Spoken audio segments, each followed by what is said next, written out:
Buenas tardes a todos. Primero quisiera darle las gracias a la Academia de Gastronomía por darme la ocasión de hablaros de algo que siempre me ha preocupado mucho, porque creo que hay cosas que no están muy claras en este ámbito. Y muy especialmente las gracias a Carmen Simón, que realmente es el alma de esta organización de conferencias que nos están siendo a todos tan provechosas y que nos permite también vernos. Os decía antes que es un tema que me preocupa y que más que conferencia yo os voy a contar cómo lo he vivido desde el momento en que entré en el Instituto de Etnología de Burdeos, hoy Universidad de Burdeos, ya que pasó de ser el heredero del Instituto Pasteur a ser la Universidad de Burdeos II, que es ahora mismo la que reúne todos los cursos y todos los títulos de etnología. La etnología es una ciencia, y es una ciencia que se ocupa de todo lo que conlleva la elaboración del vino, su conservación, su estabilización, hasta que llega al embotellado. Todos esos procesos, cada una de esas etapas, son procesos que solamente se pueden controlar con el conocimiento de la ciencia y de la ciencia etnológica. Son procesos físicos, químicos, microbiológicos y biológicos, y que para poderlos controlar, como hemos llegado hoy afortunadamente, cosa que no se hacía en el inicio de los tiempos, ha habido que echar mano de una ciencia que ha sido la etnología, que es relativamente reciente, porque ha sido casi una ciencia deductiva, y de sus ciencias auxiliares, que son muchas, fundamentalmente la química. Yo, que soy una química vocacional y feliz de ser química, siempre digo que desde que nos levantamos todo es química. Nos despertamos, respiramos, desayunamos, comemos, todo está regido por la química. Por eso me duele tanto cuando muchos bodegueros, con un, quizá en plan de vulgarización o con un desconocimiento a veces de los sistemas, te dicen: este vino tiene química. La química es la que nos permite controlar todos los vinos que hoy bebemos y llegar a hacer vinos bebibles, cosa que no se hacía hace muchos años. Todas estas ciencias auxiliares, y después vais a ver el por qué insisto en este tema, se han visto ayudadas por una degustación reglada. Este es el primer término confuso: cata, degustación, prueba y análisis sensorial. No es lo mismo, los cuatro conceptos no son lo mismo. No es lo mismo la cata hedonista de un consumidor que lo único que quiere es ver el placer que le produce o no el consumo de un vino, que todo el resto de catas que tenemos que hacer y que llevan esos nombres de degustación, terminando en la más completa, que es la del análisis sensorial, que yo he querido llamar degustación reglada. Pero no olvidemos que, además de todo eso, el vino es un alimento. El vino, además de ser la más sana y la más higiénica de las bebidas, como lo definió el gran Pasteur, es un alimento. Y como alimento forma parte del inmenso mundo gastronómico. Posiblemente, dentro de todos los alimentos, el vino sea el que más avanzado esté en todo lo que son su ciencia y su tecnología, las dos cosas. Quizá sería útil que tuviéramos revisar algunas definiciones para que quede claro. La primera, la de que la etnología es una ciencia. Yo a veces me sorprendo cuando leo cosas como tertulia etnológica. ¿Cómo se puede hacer una tertulia etnológica cuando la etnología es una ciencia? Es muy difícil, a no ser que esté hecha por científicos. Y a veces no solamente lo escucho, sino que lo leo. La etnografía es la descripción de los tipos de vino, eso puede hacerlo cualquiera. La etnotecnia también, porque es la práctica de los trabajos etnológicos y basta con ser un maestro bodeguero o con ser un auxiliar de bodega, lo puede perfectamente hacer. El enólogo es el técnico especialista en todos los procedimientos que hemos citado anteriormente: la elaboración del vino, su conservación, su estabilización y el envejecimiento hasta llegar al embotellado. Es ese especialista cuya labor, cuyo trabajo está sancionada por un título universitario hoy, anteriormente un título de formación profesional. Es decir, también me ocurre a veces de ver gente que es muy aficionada al vino. A mí me encanta tratar con los aficionados al vino, ojalá todo el mundo fuera aficionado al vino, pero me sorprende que se ponga enólogo. Será enófilo, eso sí, enófilo sí puede ser, enólogo no. El enólogo exige tener la titulación necesaria de enología. Insisto en todo esto porque al ser una ciencia muy reciente, ha dado lugar a muchísimo confusionismo y todas las profesiones que recurren en el mundo vitivinícola a veces son también confusas. Entonces, quizá mi deseo hoy sería aclarar un poco estos términos, y si tenéis alguna duda, de verdad no dudéis en preguntarlos, porque será una tranquilidad para todos. Ampelografía como ciencia es la descripción de la viña, y la ecología vitícola es la ciencia que estudia la relación entre la vid y el medio ambiente, es decir, el suelo, el clima. Como veis, son palabras muy parecidas, pero sin embargo lo que conllevan en sí son cosas muy diferentes. Existe una relación, o sea, creemos que hemos conseguido recientemente el que la ciencia enológica se incorpore al vino. Sin embargo, uno se queda muy extrañado cuando ve que ya en 1312 Philippe le Bel nos describe, funda la primera asociación de lo que después serían, podríamos decir, la primera asociación de catadores o de expertos en análisis sensorial. Y la asociación se llamó Courtier, Gourmet et Piqueur de Vin.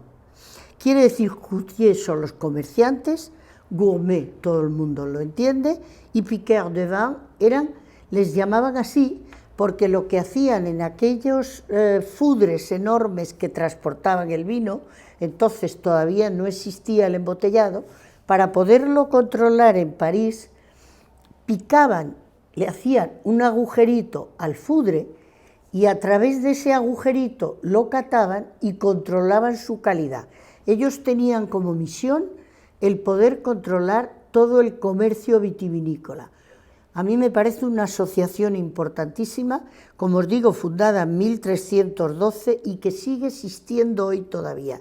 Todavía en concursos como las Vinalias de París, la asociación de Courtier-Piqueur sigue existiendo. Y me parece importante insistir en que ya existía ahí la palabra gourmet. Es decir, a pesar de que pensemos que somos nosotros un poco los que hemos llegado a esa relación con la gastronomía, ya ellos habían pensado que el vino era ante todo un alimento y por lo tanto era ante todo un elemento gastronómico importante. La gastronomía podríamos definirla como la ciencia y arte que estudia la relación del ser humano con su alimentación y su medio ambiente o entorno. Es decir, es una ciencia y a la vez es un arte. Lo mismo que le pasa a la enología, hay una gran parte de ciencia y hay una gran parte de arte. El enólogo, cuando hace un vino, además de los conocimientos sin los cuales no podría hacerlo, le da su impronta, esa parte artística, y eso es lo que nos hace hoy que reconozcamos y digamos, este vino es estilo Michel Rolland, o es estilo Pepe Hidalgo, o es estilo Raúl Pérez, o cualquiera de nuestros enólogos conocidos. Pero tengamos en cuenta, después de haber definido la gastronomía, que los alimentos sólidos y líquidos, aparte de su papel nutricional y alimenticio, tienen otro que es fundamental, y es producirnos placer. Comemos y bebemos para nutrirnos, eso está claro, pero no solamente para nutrirnos. Comemos y bebemos buscando sensaciones placenteras que serán tanto más placenteras cuanto mejor podamos llegar a conocerlas. Si nosotros somos capaces de llegar a profundizar en esas sensaciones cada vez más, veremos que sentiremos mayor placer. Y aquí sí que podemos generalizar. No solamente es en la cata de un alimento líquido, de un vino, de un alcohol, de cualquiera de las bebidas, sino también de los sólidos, porque nos hará entenderlas muchísimo mejor. Vamos a explicarlo de una manera muy sencilla. Yo creo que no hay por qué confundir las cosas.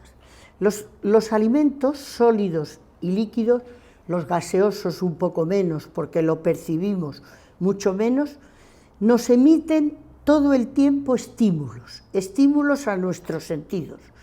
Nosotros ante cualquier alimento primero lo oímos, en muchos casos, como es el caso de la caída de un vino o de una bebida, lo vemos, lo olemos, gustamos, y el último sentido que nosotros percibimos es el tacto, lo vamos a explicar.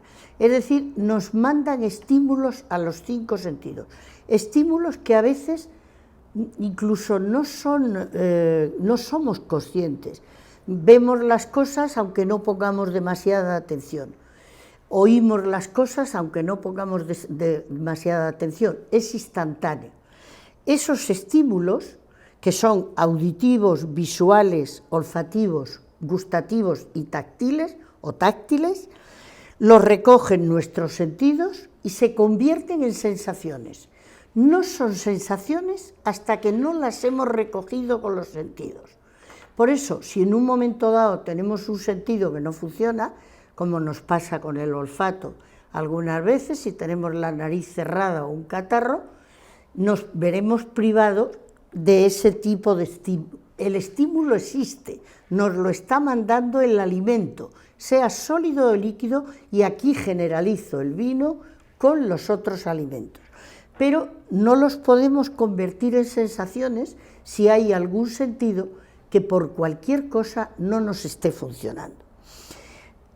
Esas sensaciones al principio son inconscientes, pero al llegar al cerebro, el cerebro recoge la orden y manda entonces las órdenes conscientes, convertido en percepciones. O sea, habéis visto claro la transformación del estímulo en sensación y en percepción. Y la percepción ya es lo que es consciente. Y eso es lo que nos hace disfrutar. Por eso decíamos que el placer es importantísimo, porque nosotros vemos el color de un vino y nos gusta, el olor de un vino y nos gusta o no nos gusta, el sabor, etcétera, pero solamente cuando ha llegado a nuestro cerebro que ha dado la orden es cuando vemos, cuando somos capaces de disfrutar con esos estímulos. ¿Por qué llegó a tenerse que establecer la cata? Fijaros, desde ya el inicio de los años del siglo XX, porque no existió antes, voy a comparar un poco cómo funcionaban los 3 países vitivinícolas más potentes. Sabéis que los 3 países vitivinícolas mayores, entre los cuales manejamos el 70% del vino del mundo, somos el primero en superficie es España, el segundo en superficie es Italia, el tercero en superficie es Francia. El primero en producción, excepto años específicos en que hemos pasado nosotros delante, es Italia, detrás va España y detrás Francia. Y en notoriedad yo diría que tenemos que aceptar que sea Francia y España e Italia, estamos muy igualados. ¿Cómo nos manejábamos a principio de siglo? Se hacía vino, se hace vino hace siglos, pero sin embargo no había unos estudios específicos sobre el vino del nivel suficiente. Sí es verdad que existían químicos, farmacéuticos, ingenieros agrónomos, que eran lo que se llamaba entonces los entendidos en vinos. Con mucha frecuencia se utilizaba incluso la palabra del químico. Yo recuerdo haber llegado a alguna bodega, haberme encontrado a un señor con mono azul que me han dicho, hable usted con el químico. Claro, cuando él le he dicho, hay un compañero, qué bien, voy a hablar con él, he hablado con él, me he dado cuenta enseguida que no era ningún químico, y al final ha terminado por decirme, no, yo soy el enterado, soy del pueblo, el tío que sabe de vinos, mi profesión era ferroviario, pero soy el químico, soy el enterado y soy el que sabe de esto. Es decir, era gente que había aprendido un sistema de hacer sin profundizar en todos esos fenómenos que hoy conlleva la enología. Hay que esperar a 1920 para que empiecen a aparecer los primeros tratados sobre vino, y hay que esperar al año 1955 para que exista el primer diploma de enología, que es el de la Universidad de Burdeos. Anteriormente solo había certificados de formación profesional en las que de alguna manera se aceptaba que alguien entendía de vinos. Y ahí los tres países hemos estado muy próximos. Burdeos tenía la Estación Agronómica de Burdeos, sustituta del Instituto Pasteur, donde esa serie de científicos están investigando y llegan a investigaciones espléndidas sobre el vino, pero puramente sobre el producto, puramente sobre los fenómenos de la fermentación, sobre los fenómenos considerando el vino como un producto más de la fermentación. Lo mismo nos pasa en España. Teníamos el Instituto de Fermentaciones Industriales con excelentes técnicos, Baldomero Íñigo, Concepción Llaguno, Clara Díaz de Betancourt, María Dolores Cabezudo, que han sido las auténticas predecesoras de lo que hemos sido después los enólogos. Pero eran investigadores puros y gracias a ellos les debemos el haber podido nosotros tomar el relevo, con la diferencia de que nosotros ya pensamos que teníamos que ir a bodega, que teníamos que ir a crear y que esos conocimientos los teníamos que aportar a la industria del vino. Como os decía, hay que esperar a años muy posteriores para empezar a tener estudios serios de enología. En Italia pasa igual, y me estoy refiriendo solo a los tres países. Podríamos hablar igual de Alemania, de Portugal, de los principales países con formación vitivinícola, con un elemento muy curioso. En cada uno de esos países prevalece una profesión como quizá la que tire un poco del carro, considerando que era un poco su dominio o su ámbito. La mayor parte, pensar que el vino es agricultura hasta que la uva entra en la bodega.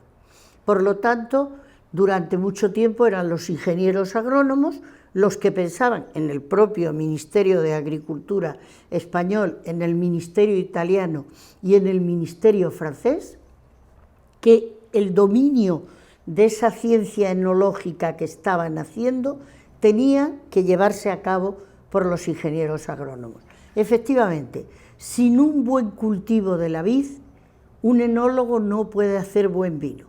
Con una buena uva, un enólogo se puede equivocar y hacer mal vino. Con una mala uva, ni la Virgen de Fátima hace buen vino. Es imposible.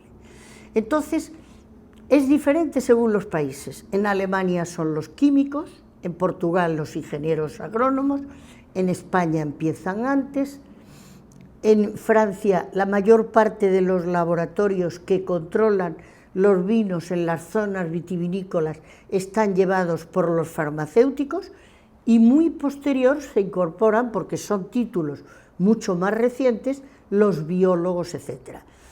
Entendiendo que todas esas ciencias son las ciencias auxiliares de la enología. A mí me gustaría remarcar dos periodos importantísimos para caer en nuestro ámbito gastronómico.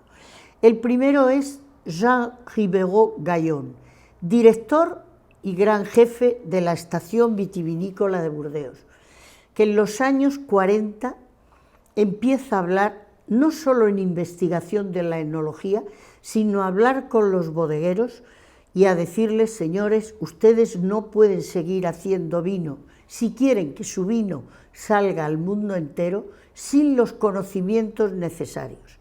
Y él es el que dice que la enología no puede funcionar sin un arma y un brazo fundamental, que es la degustación. Y voy a emplear el término degustación generalizando, siendo consciente, como os decía, que cata, degustación, prueba y análisis sensorial no es lo mismo, conlleva diferencias especialísimas. El análisis sensorial no lo pueden hacer nada más que los técnicos, y la degustación y la cata está al alcance de todo el mundo. Todas las opiniones son válidas, pero los diagnósticos los debe hacer un técnico.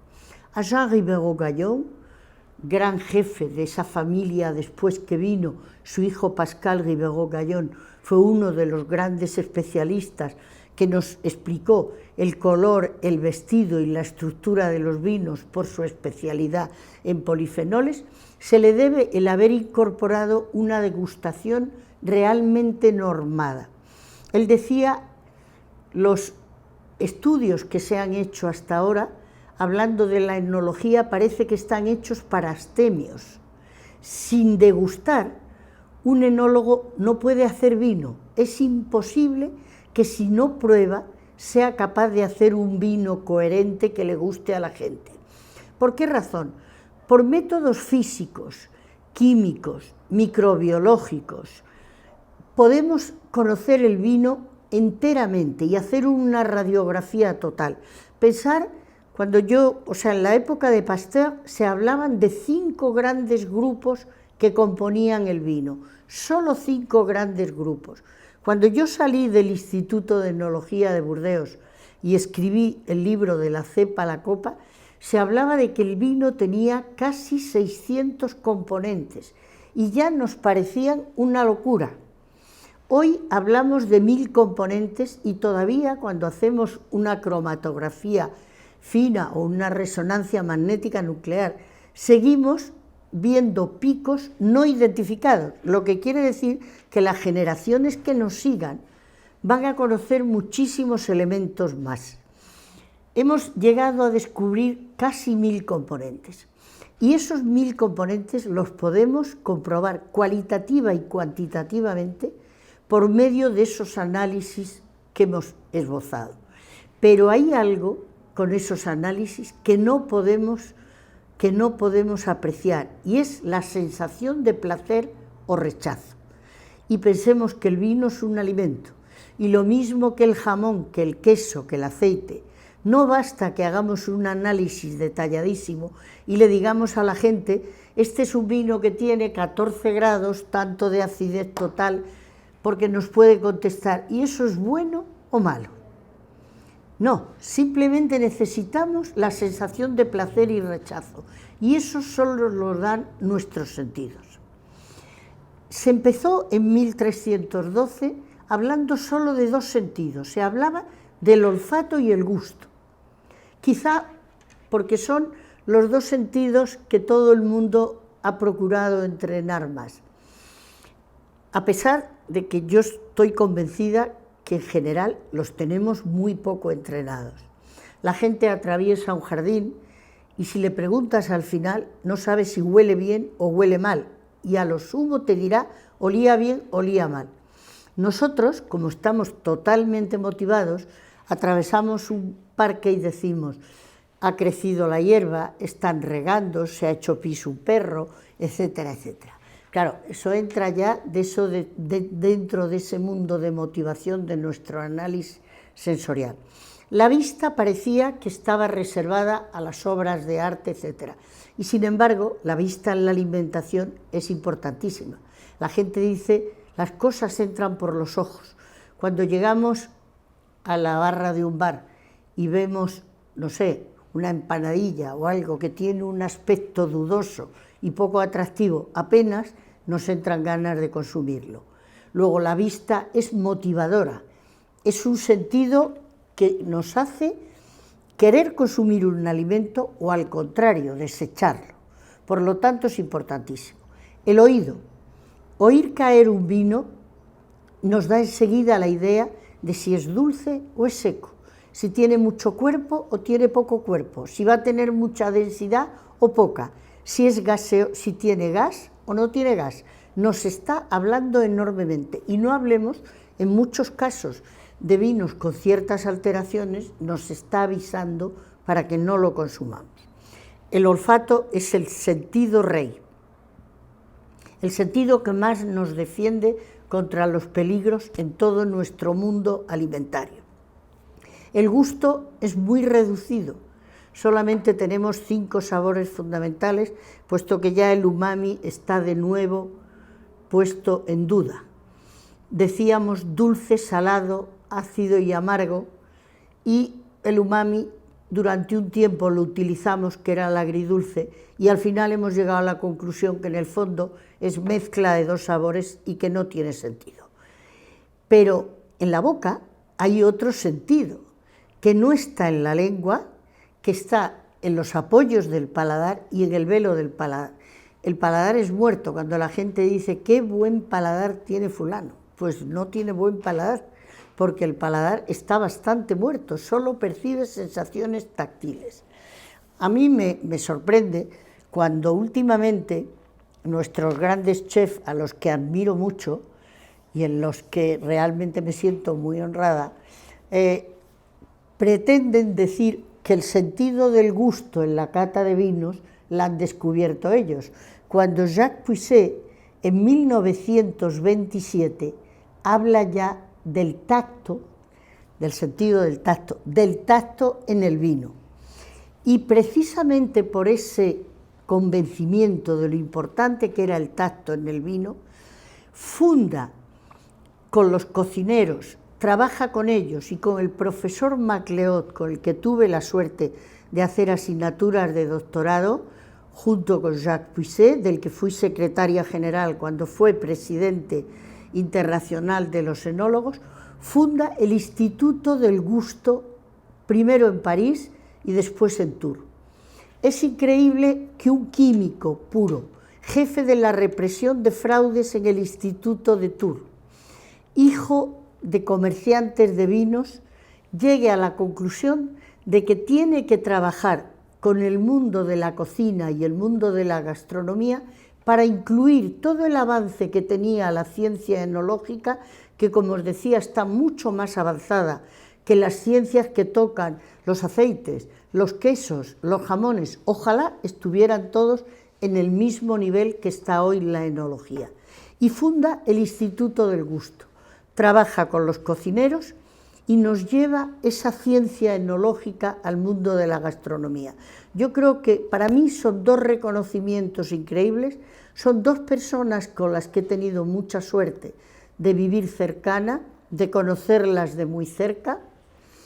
Estoy viendo por ahí a Julia del Castillo, que también ha tenido la suerte, como yo, de poder conocer a esas grandes figuras todavía en la Universidad de Burdeos. La verdad que tuvimos una suerte, porque ya no existe una universidad única donde estén esos grandes personajes que hoy ya son míticos y a los que hemos soportado porque no eran fáciles.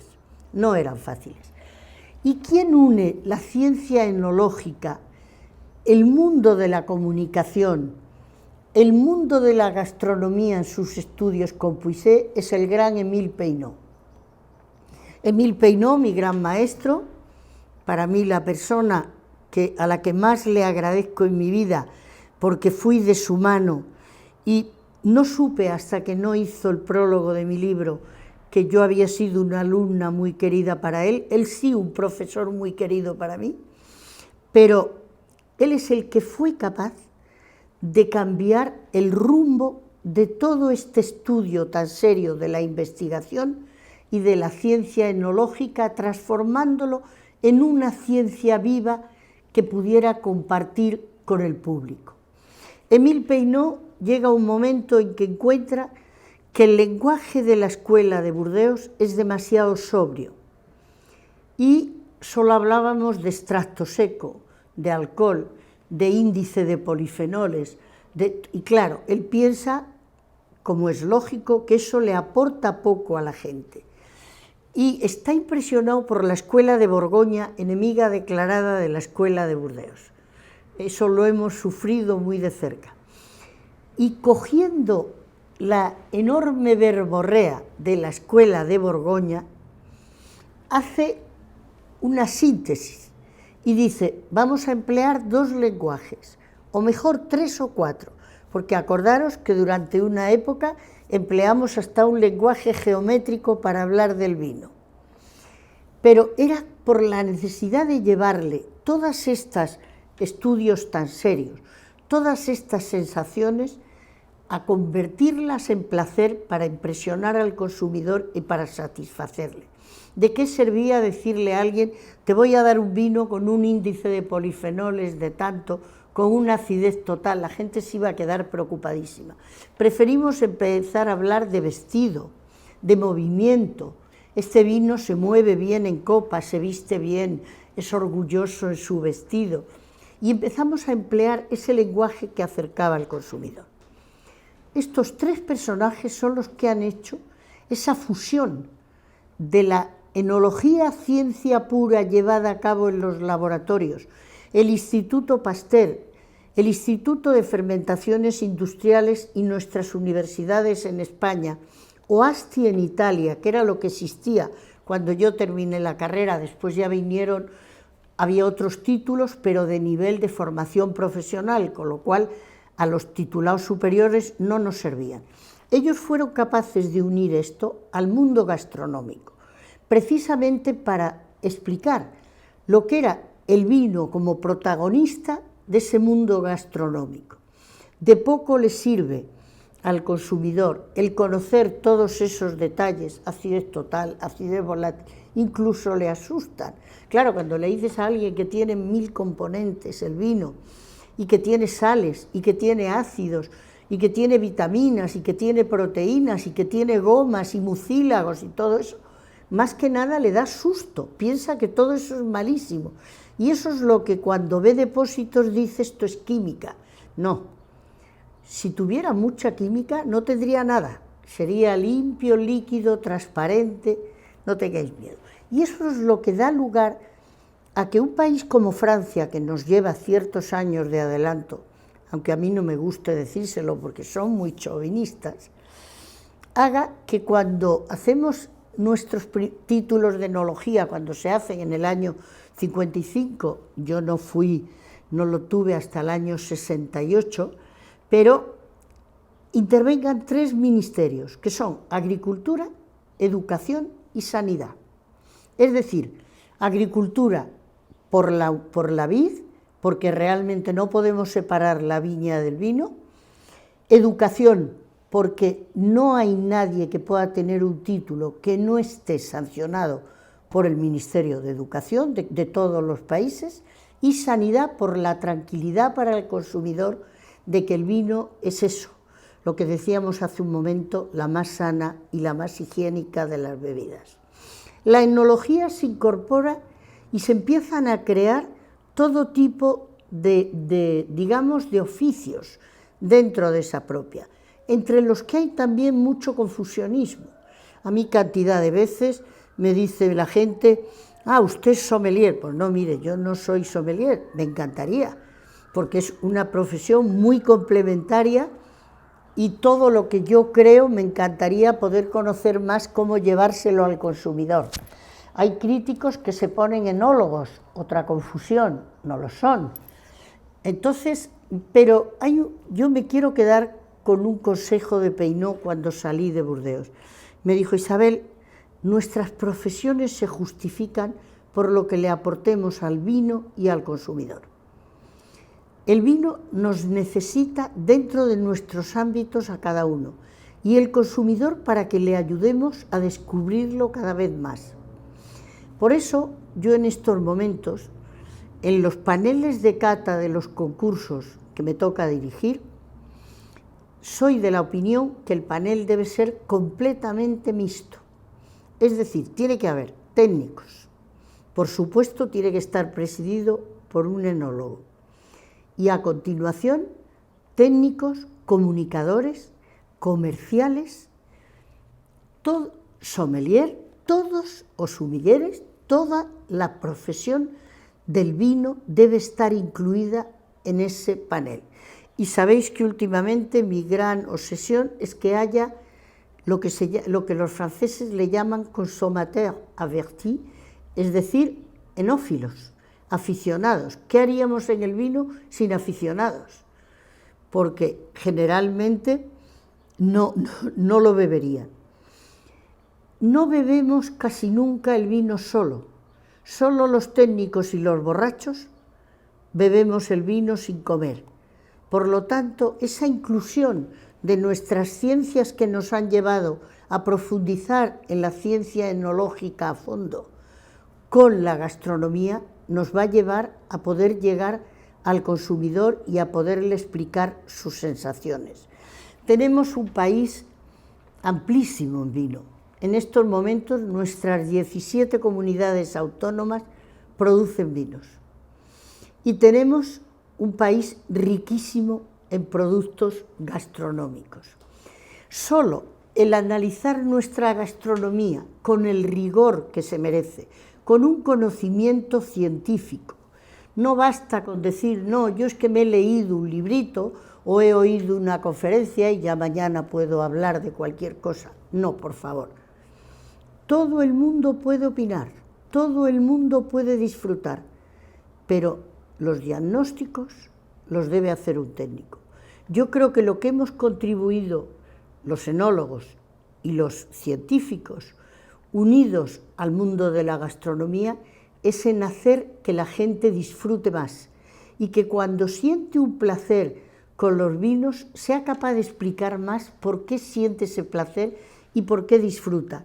Cuando catas con gente que no ha catado nunca y te dice al final, oye, qué bien, cuando me lo has explicado lo he entendido y he disfrutado muchísimo más.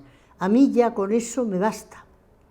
Me basta, de verdad, la satisfacción es tan grande de haber podido incorporar un amante más del vino, un amante más de la gastronomía. Yo tengo que agradecer, cuando traduje el libro de Émile Peynaud, El gusto del vino, con Gonzalo Sol, al que le agradezco muchísimo su trabajo, que fue cuando de verdad me conciencié que el vino fuera de la gastronomía no tendría mucho sentido. Y tengo que agradecerle a Rafael Ansón, que siempre, siempre lo ha predicado. Los enólogos no trabajéis solos, trabajar en común con el mundo gastronómico. Si hemos podido aportarle algo, de verdad, que nos sentimos muy satisfechos. Yo pienso que dentro de poco tendré la satisfacción de poder decir, como dijo Peynaud el día que se jubiló. Él había algún año más, yo todavía no puedo llegar ahí, pero espero llegar, y espero llegar trabajando a tope. Él dijo en el Gran Teatro en Burdeos, 50 años de enología y lo que me he divertido. Muchas gracias a todos.